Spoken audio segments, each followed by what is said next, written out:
Stephen Frend here on Newford Suckler Demonstration Farm. So calving is all finished here on the farm for the last number of weeks, and we're currently breeding, and I'm just going to give it an update on the year so far. Calving went well on Newford Farm this year, with 95% of the cows calved within the first 6 weeks. Calving started on the 24th of January, with 80 of the 89 cows calved by the 1st of March.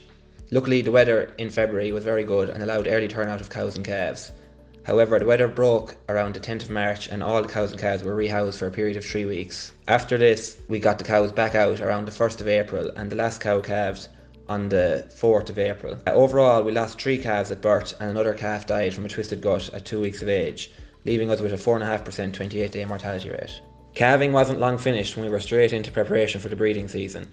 3 weeks prior to breeding, all the cows received their leptospirosis booster vaccine along with mineral boluses. They were also tail painted, which allowed for pre-breeding heat detection in the 3 weeks leading up to breeding. Breeding started on the 24th of April and we're currently 3 weeks into breeding, and we have 98% of the cows submitted to AI and 100% of the 25 heifers have been AI'd. We're here with the maiden heifers that we're bulling currently. We've 3 weeks of AI done now, and there was 25 heifers here for bulling and we've 24 submitted for AI so far. These heifers averaged 330 kilos before bulling there about 3 weeks ago. All these heifers are being AI'd to Edendale Ivor LM 2014. So he's an easy calving limousine bull, and all last year's heifers were in calf to him as well, and we had very little trouble calving them. So all the heats in these heifers are being picked up with the use of the vasectomized bull here, and he has a chin ball, red paint on him, and a moo collar as well. There was a team of 7 bulls selected for breeding on Newford Farm this year based on the usual criteria, which includes having less than 8% calving difficulty for mature cows and a greater than 35 kilo carcass weight, as well as having less than 6% calving difficulty for heifers and greater than 25 kilo carcass weight for younger stock. A negative figure on days to slaughter is also an important feature of the selection for bulls in Newford Farm. Away from the cows and calves, yearling stock are also doing well out at grass, with all stock being turned out since the 1st of April.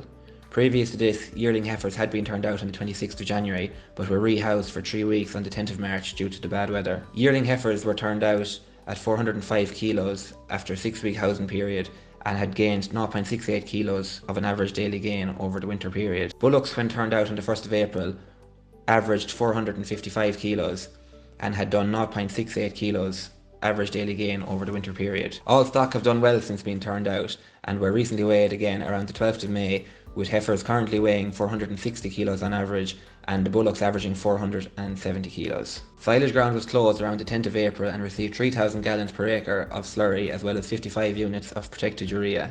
Grass growth has been slow but is getting going in recent weeks. Weather conditions have made grazing challenging lately, with ground remaining wet in places. It's also been difficult in recent weeks to travel some of the ground with the tractor. However, all ground at this stage of the year has got 38 units of protected urea with sulphur. So that's it for the moment. To find out more, make sure and come along to our open day next Tuesday the 23rd of May from 2 to 6 p.m, or visit www.newfordsucklerbeef.ie.